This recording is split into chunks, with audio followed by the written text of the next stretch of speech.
Bismillahirrahmanirrahim. Assalamu alaikum dear viewers and welcome back. And this is me Mohammad Asif and you are watching my YouTube channel Asif Zeeb MLT videos. Dear viewers, आज हम discuss करेंगे that how will you diagnose a patient with amegaloblastic anemia. तो first of all, what is amegaloblastic anemia?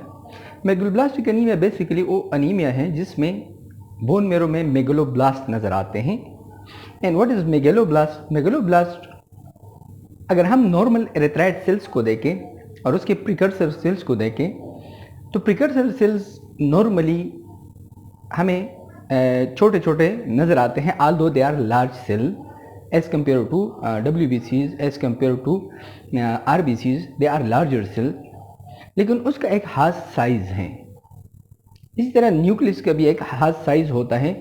अगर हम प्रोएरिथ्रोब्लास्ट की बात करें तो प्रोएरिथ्रोब्लास्ट के जो NC रेशो है वो हाई होता है, क्रोमेटिन पैटर्न उसका ओपन होता है. इसी तरह अगर हम स्लोली एंड ग्रेजुअली डिक्रीज होते जाते हैं, सेल मैच्योरेशन की तरफ जाता है, तो सेल का साइज आहिस्ता आहिस्ता छोटा होता जाता है और न्यूक्लियस भी एरिथ्राइड सेल्स की आहिस्ता आहिस्ता छोटे हो जाते हैं and at the end it is basically extracted from the cell.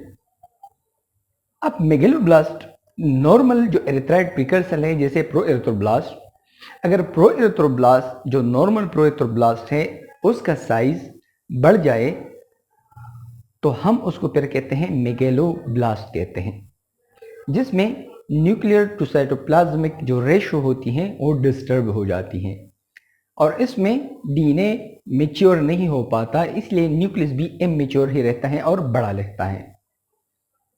तो एट द एंड जब उससे न्यूक्लियस निकल भी जाता है तो जो आरबीसी होता है, mature RBC in case of megaloblastic anaemia, वो बड़ा हो जाता है और बड़ा जिसको हम कहते हैं मैक्रोसाइट.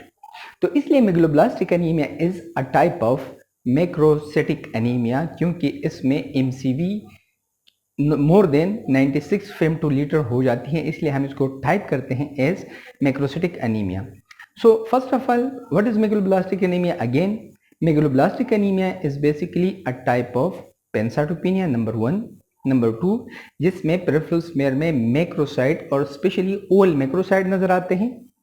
इसके साथ साथ जाइंट प्लेटलेट नजर आते हैं और बोन मैरो में मेगलोब्लास्ट हमें नजर आता है. तो फिर हम इसको कलेक्टिवली कहते हैं megaloblastic anaemia, which is basically because of the deficiency of either folic acid और B12. और फोलिक एसिड और B12 दोनों डीएनए की सिंथेसिस के लिए प्ले एन इम्पोर्टेंट रोल. इसलिए अगर इन दोनों की डिफिशियंसी हो तो फिर हम इसको कहते हैं मेगलोब्लास्टिक एनीमिया. अब लेबोरेटरी में कुछ प्रैक्टिकल पॉइंट्स होते हैं जिसके बेस पे हम मेगलोब्लास्टिक एनीमिया को डायग्नोस कर सकते हैं. तो आज हम वो प्रैक्टिकल पॉइंट डिस्कस करेंगे जिसके बेस पे हम एक लेबोरेटरी में मेगलोब्लास्टिक एनीमिया के पेशेंट को डायग्नोस कर सकते हैं और ये प्रैक्टिकल पॉइंट्स होंगे. तो स्टार्ट करते हैं सबसे पहले CBC से, कंप्लीट ब्लड काउंट से. तो कंप्लीट ब्लड काउंट में हमारे पास TLC होती हैं, RBC count, haemoglobin, HCAT, MCV, MCH, MCC, platelet count, RDW, ये पैरामीटर्स कंप्लीट ब्लड काउंट के पैरामीटर्स हैं. तो मेगलोब्लास्टिक एनीमिया के जो पेशेंट्स होते हैं उनमें TLC यूजुअली जब सीवियर केस होता है तो TLC डिक्रीज होती है, हेमोग्लोबिन डिक्रीज होता है, इसी तरह प्लेटलेट काउंट भी डिक्रीज होते हैं. तो जब ये तीनों चीजें डिक्रीज होंगी तो हम इसको कहते हैं पैनसाइटोपेनिया. तो megaloblastic anemia basically a type of pancytopenia भी है, क्योंकि इसमें पैनसाइटोपेनिया होता है पेरिफेरल स्मेयर में. लेकिन पैनसाइटोपेनिया यूजुअली सीवियर केसेस में होता है, लेकिन जब हम प्रैक्टिकली देखते हैं तो प्रैक्टिकली कुछ पॉइंट्स होते हैं जैसे हेमोग्लोबिन डिक्रीज होगा, platelet count normal to decrease होंगे, and the most important thing is MCV means mean corpuscular volume, ठीक है, या मीन सेल वॉल्यूम हम इसको कहते हैं, जिसको हम कहते हैं MCV. तो इन पेशेंट के MCV मोर देन 96 होता है, लेकिन जब हम प्रैक्टिकली देखें तो हम कहते हैं कि MCV इन पेशेंट्स का मोर देन 100 होता है, डिक्रीज नहीं होता. तो हो सकता है कि 108 हो, 1010 हो, 114 हो, ठीक है. तो इसलिए हम कहते हैं कि megaloblastic anaemia is a type of macrocytic anaemia. तो अगर एमसीवी इंडाइसिस या एमसीवी हमारे पास मोर देन 96 फेमटोलीटर हो तो हमारा ध्यान मेगलोब्लास्टिक एनीमिया की तरफ जा सकता है। It is not a confirmative test, सिर्फ हमारा ध्यान जा सकता है। फिर हम और चीज़ों को भी देखते हैं, ठीक है। अगर हम और चीज़ों को देखें, जैसे मैक्रोसाइटिक एनीमिया में और भी हैं, जैसे लिवर डिसऑर्डर हैं, ठीक है, जिसमें मैक्रोसाइटिक होता है, या सीवियर हेमोलिसिस के केस में भी मैक्रोसाइटिक एनीमिया ही नज़र आता है, क्योंकि उसमें यूजुअली रेटिकुलोसाइट काउंट बहुत बढ़ जाता है। And reticulocyte count is basically the size of reticulocyte is larger as compare to normal cells. तो अगर बहुत ज़्यादा रेटिकुलोसाइटोसिस हो तो उन केस में भी मैक्रोसाइटिक एनीमिया हमें नज़र आता है। In case of hypothyroidism macrocytic anaemia हो सकता है। तो अब हम कैसे, कुछ पॉइंट्स हैं जिसके बेस पे हम ये कहते हैं कि आई ये लिवर डिसऑर्डर है, या ये मेगलोब्लास्टिक एनीमिया है, या ये हाइपोथायराइडिज्म है। तो आगे की तरफ हम जाते हैं, मूव करते हैं, और उसके बाद जो सीबीसी के बाद हमारा मोस्ट इंपॉर्टेंट टेस्ट है अगेन, वो है पेरिफेरल स्मीयर। तो सबसे पहले हम देखते हैं एक नॉर्मल पेरिफेरल स्मीयर की तरफ। तो अगर हम इस स्मीयर को देखें, इसमें एक लिम्फोसाइट नजर आ रहा है, और ये इस लिम्फोसाइट को अगर हम कंपेयर करें आरबीसी के साथ, तो ये आरबीसी के बिल्कुल साइज के बराबर है। इसलिए हम इसको कहते हैं नॉर्मोसाइटिक ब्लड पिक्चर, जिसमें एमसीवी नॉर्मल हो, आरबीसी का साइज लिम्फोसाइट के न्यूक्लियस के साइज के बराबर हो, तो हम इसको टाइप करते हैं एज नॉर्मोसाइटिक एनीमिया। जैसे कि ये एक नॉर्मल स्मीयर है जिसका एमसीवी नॉर्मल है और आरबीसी का साइज भी लिम्फोसाइट के साइज के बराबर है। तो this is basically normocytic blood picture. अब हम आते हैं एक मैक्रोसाइटिक ब्लड पिक्चर की तरफ, जिसमें एमसीवी इंक्रीज होती हैं। तो अगर हम देखें इस स्लाइड को, अगर हम देखें तो इस स्लाइड में हमें आरबीसीज नजर आ रहे हैं जो कि ओवल हैं, ठीक है ना। फिर इसके बाद साइज इसका ज्यादा है, बड़ा है नॉर्मल आरबीसी से। तो अगर हम स्लाइड में देखें तो बहुत ज्यादा हमें मैक्रोसाइटोसिस पेरिफेरल स्मीयर में नजर आती हैं। मैक्रोसाइटोसिस के अलावा हमें और भी चीजें नजर आती हैं, जैसे टीयर ड्रॉप अगर हम देखें स्लाइड में नजर आ रहे हैं, टारगेट सेल्स नजर आ सकते हैं, इवन फ्रेगमेंटेड आरबीसीज नजर आ सकते हैं, सम टाइम न्यूक्लिएटेड आरबीसीज भी नजर आते हैं, एलिप्टोसाइड्स भी नजर आ सकते हैं, ठीक है ना, जो कि आल दो की लीस्ट कॉमन है, but still they can be seen in the peripheral smear. फिर इसके बाद एक और चीज जिसकी तरफ हम यूजुअली देखते हैं, और वो है जाइंट प्लेटेड। जाइंट प्लेटेड क्या है? अगर हम एक और स्लाइड की तरफ देखें तो इसमें एक जाइंट प्लेटेड शो हो रहा है। और जाइंट प्लेटेड है क्या? अगर हम इसको डिफाइन करना चाहते हैं कि what is giant plated cells, तो जाइंट प्लेटेड सेल्स वो सेल्स होते हैं, वो प्लेटेट्स होते हैं जिनका साइज आरबीसी के साइज के तकरीबन बराबर होता है। नॉर्मल जो प्लेटेट है उसका साइज 2 to 3 फेमटोलीटर होता है, जबकि अगर हम इसको देखें, इस आरबीसी को और इस जाइंट प्लेटेट को, तो इसका साइज तकरीबन बराबर है। इसलिए हम इसको कहते हैं जाइंट प्लेटेट। और जाइंट प्लेटेट यूजुअली मेगलोब्लास्टिक एनीमिया में नजर आते हैं, लिवर डिसऑर्डर में नजर नहीं आता, हाइपोथायराइडिज्म में नजर नहीं आता, ठीक है, लेकिन मोस्ट कॉमन है ये मेगलोब्लास्टिक एनीमिया में। एक और डिफ्रेंशिएशन पॉइंट और वो है हाइपर सेगमेंटेड न्यूट्रोफिल। अगर हम इस स्लाइड में देखें, एक नॉर्मल न्यूट्रोफिल है जिसमें लोब्स होते हैं 3 to 4 या 3 to 5 लोब्स होते हैं एक नॉर्मल न्यूट्रोफिल में, जैसे कि स्लाइड में नजर आ रहे हैं। लेकिन opposite to that in megaloblastic anaemia neutrophil जो है वो हाइपर सेगमेंटेड न्यूट्रोफिल होता है, मीन्स कि इसके लोब्स 5 से ज्यादा होते हैं।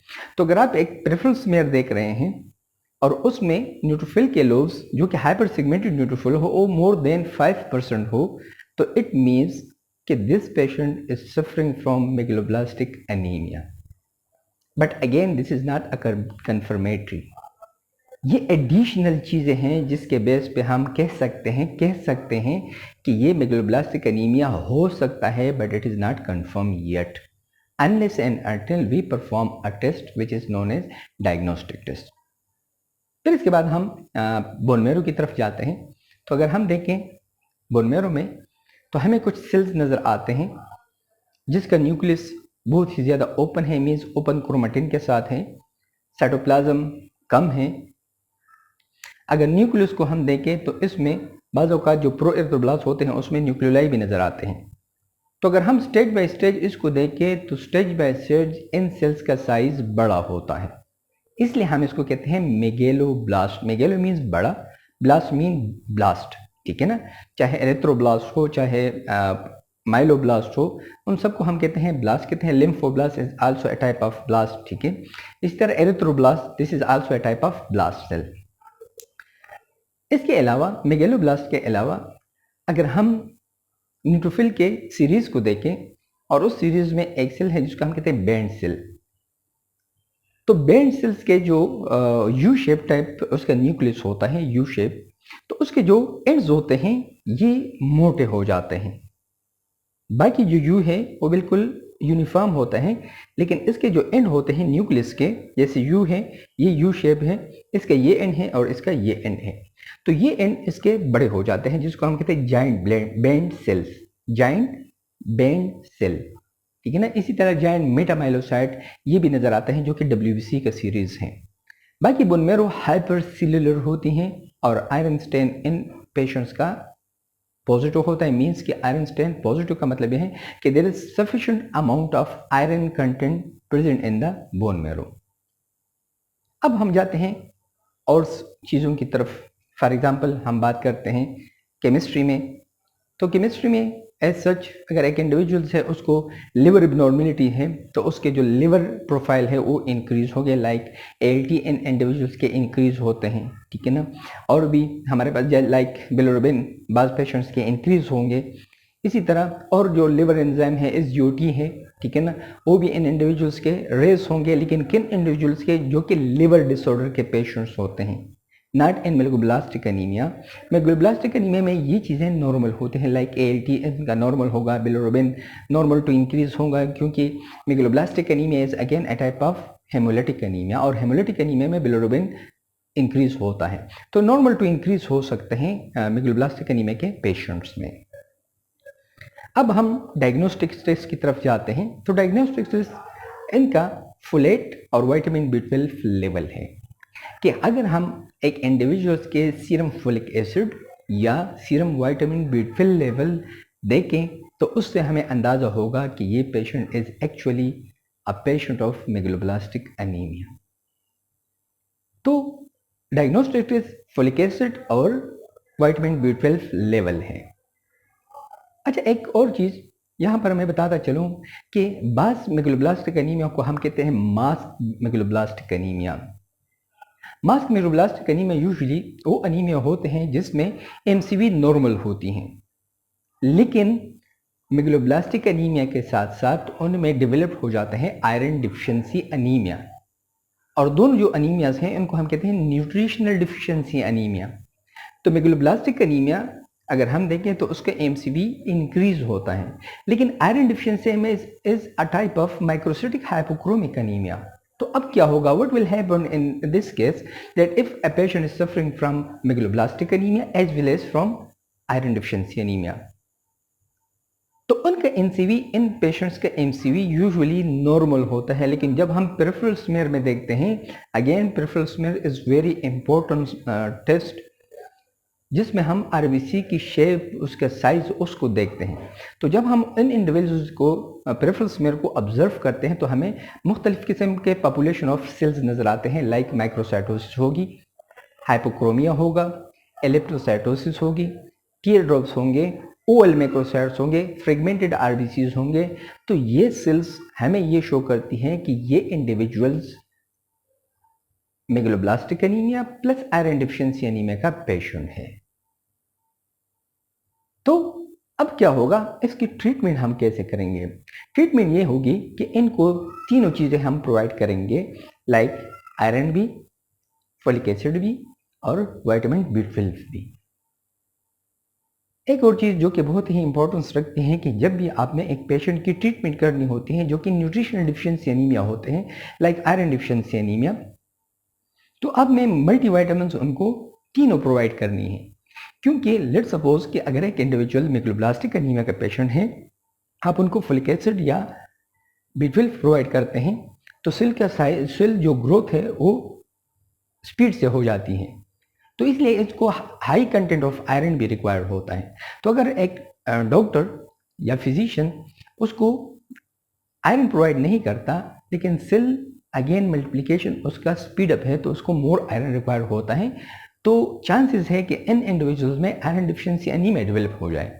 तो इसलिए ट्रीटमेंट वाइज हम इसको तीनों जो वाइटामिन्स होते हैं हम उनको प्रोवाइड करते हैं, B12 भी, फोलिक एसिड भी और आयरन भी। अब जो हाइपोथायरायडिज्म के पेशेंट्स होते हैं, लिवर डिसऑर्डर के पेशेंट्स होते हैं, मेगलोब्लास्टिक एनीमिया के पेशेंट्स होते हैं and even some time a patient of MDS वो भी मैक्रोसाइटोसिस में फॉल करती हैं। MDS ये भी पेंसाटोपिनिया है और मेगलोब्लास्टिक एनीमिया भी पेंसाटोपिनिया है। तो जब मेगलोब्लास्टिक एनीमिया के पेशेंट को मल्टीविटामिन्स की ट्रीटमेंट दी जाती है तो रिस्पॉन्स करते हैं, जबकि MDS जो माइलोडिस्प्लास्टिक सिंड्रोम है वो रिस्पॉन्ड नहीं करता। फर्दर माइलोडिस्प्लास्टिक सिंड्रोम में बोन मेरो में डिस्प्लेजिया होता है, मीन सेल की मॉर्फोलॉजी डिस्टर्ब होती है, तो उसको हम कहते हैं माइलोडिस्प्लास्टिक सिंड्रोम, जिसमें डिस्प्लेजिया होता है, मीन्स मॉर्फोलॉजिकली बोन मेरो में सेल्स एबनॉर्मल होते हैं। लिवर डिसऑर्डर में अगर हम लिवर टेस्ट परफॉर्म करें तो हमें अंदाज़ा होगा कि ये इंडिविजुअल लिवर डिसऑर्डर का पेशेंट है, और हाइपोथायरायडिज्म में फिर हम TSH, T3, T4 ये परफॉर्म करते हैं। तो जो मेगलोब्लास्टिक एनीमिया के पेशेंट हैं उनमें T3, T4, TSH ये नॉर्मल होते हैं, जबकि हाइपोथायरायडिज्म के पेशेंट में ये टेस्ट एबनॉर्मल होते हैं। तो this is basically the differential diagnosis of megaloblastic anaemia. तो वाइंड अप करते हैं, समराइज करते हैं कि हम मेगलोब्लास्टिक एनीमिया के पेशेंट को कैसे डायग्नोज करते हैं। तो सबसे पहले कंप्लीट ब्लड काउंट में पेंसाटोपिनिया और मैक्रोसाइटोसिस, ठीक है, यानी MCV इंक्रीज होगी। पेरिफेरल स्मीयर में हमें ओवल मैक्रोसाइट नजर आएंगे, जाइंट प्लेटेड सेल नजर आएंगे और हाइपर सेगमेंटेड न्यूट्रोफिल नजर आएंगे।